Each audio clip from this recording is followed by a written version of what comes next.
말라기서. 말라기는 이스라엘 백성들이 바벨론 포로에서 돌아온 지 약 100년 후에 살던 선지자입니다. 그가 전하는 말씀은 예루살렘으로 돌아와 살고 있던 사람들을 향한 것이었습니다. 성전이 재건된 지는 꽤 지났지만 삶의 형편은 그리 좋지 않았습니다. 에스라서와 느헤미야서의 이야기를 기억해 보세요.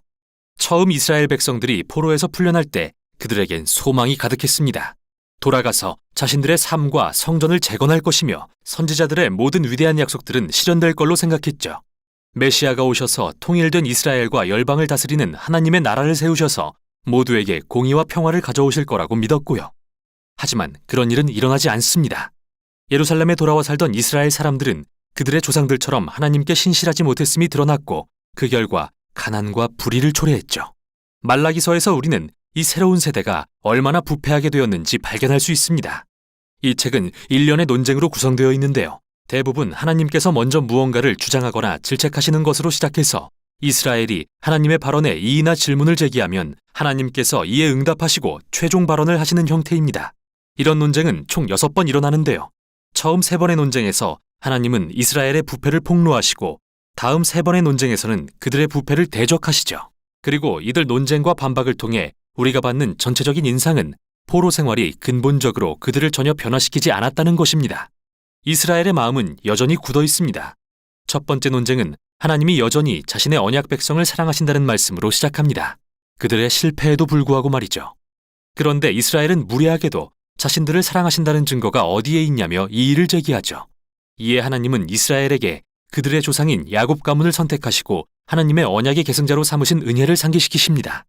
그의 형인 에서와 결국 멸망한 에서의 후손 에돔을 대신해서 말이죠. 창세기와 오바댜서의 이야기들을 기억해 보세요. 이렇게 첫 번째 논쟁에서부터 하나님의 사랑과 신실하심에 대한 이스라엘의 불신과 의심이 드러납니다. 두 번째 논쟁에서는 이스라엘의 새 성전에 대한 문제가 드러나는데요. 하나님께서 성전을 멸시하고 더럽힌 자들을 질책하십니다. 이에 그들이 자신들이 어떻게 주님을 멸시했냐며 대꾸하자 하나님은 그들에게 초점을 맞추어 수치스럽게도 그들이 다리 절고 병들고 흠 있는 짐승을 제물로 가져옴으로써 그들의 하나님을 무시하고 존중하지 않았다고 답하시죠. 하지만 비단 백성만이 아니라 성전을 지키는 제사장들도 문제였는데요. 그들은 이런 부패한 형태의 예배를 용인했을 뿐 아니라 자신들도 참여했습니다. 위에서부터 아래까지 하나님의 백성의 신실하지 않음이 드러났죠. 세 번째 논쟁에서 하나님은 그분과 자신들의 아내를 배반한 이스라엘 남자들을 꾸짖으십니다. 물론 그들은 부인하죠. 또한 하나님은 우상 숭배와 이혼의 결합으로 인해 일어나고 있는 죄악도 드러내십니다. 당시 이스라엘 남자들은 이방 여인들과 결혼하고 그녀들이 섬기던 이방 신들을 가정에 받아들였죠. 느헤미야 13장의 이야기를 기억해 보세요. 말라기는 이 문제를 아무 이유 없이 이혼하는 남자들이 급증하는 것과 연결합니다. 사람들은 모두 괜찮다고 하지만 말라기는 아니라고 말합니다.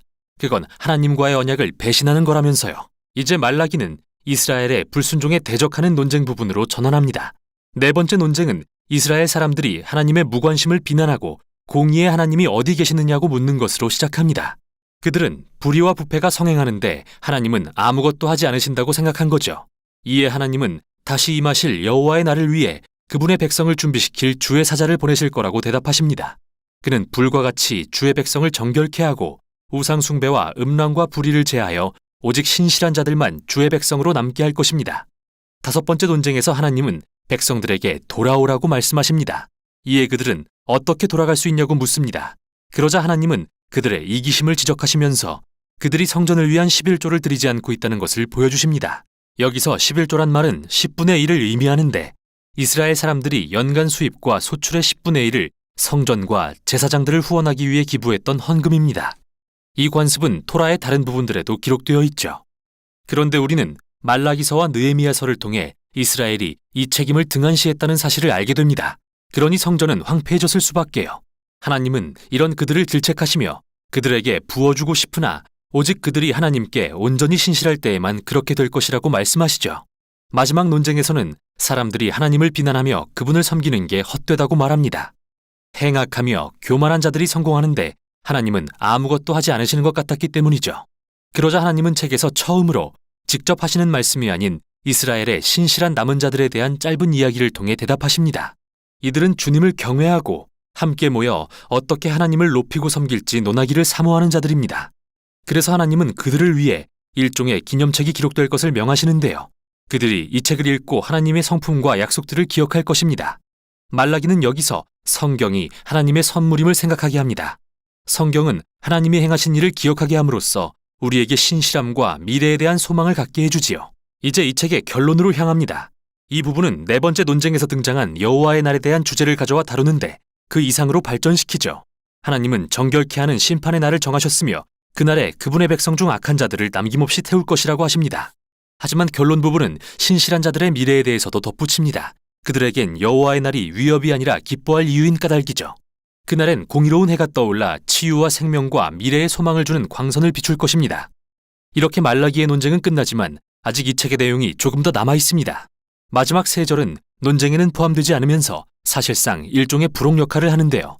단지 말라기서뿐만 아니라 구약의 토라와 모든 선지서들을 끝맺는 역할을 합니다. 먼저 내 종 모세에게 명령한 율법, 곧 토라를 기억하라는 명령입니다. 이 명령은 우리가 모세오경에서 읽은 이야기와 언약의 율법들을 회상하게 하죠. 그런데 이번에는 선지서들의 내용이 이렇게 요약됩니다. 여호와의 날이 이르기 전에 내가 선지자 엘리야를 보내리니 그가 하나님 백성의 마음을 회복하리라. 이 결론은 토라와 선지서들을 미래를 가리켜주는 하나의 이야기로 요약합니다. 이스라엘은 하나님께 구원받았으나 불순종과 굳은 마음으로 그분을 배신하고 토라의 법을 어겼습니다. 그러나 성경은 미래의 어느 날 하나님이 새로운 선지자 모세 그리고 하나님의 백성을 회복하고 그들의 굳은 마음을 치유하실 새로운 엘리야를 보내실 것이라고 합니다. 신명기와 예레미야서, 에스겔서의 모든 약속들을 기억해 보세요. 이 끝맺는 부록은 성경을 우리가 읽고 묵상하고 붙들고 기도해야 할 하나님의 선물로 소개합니다.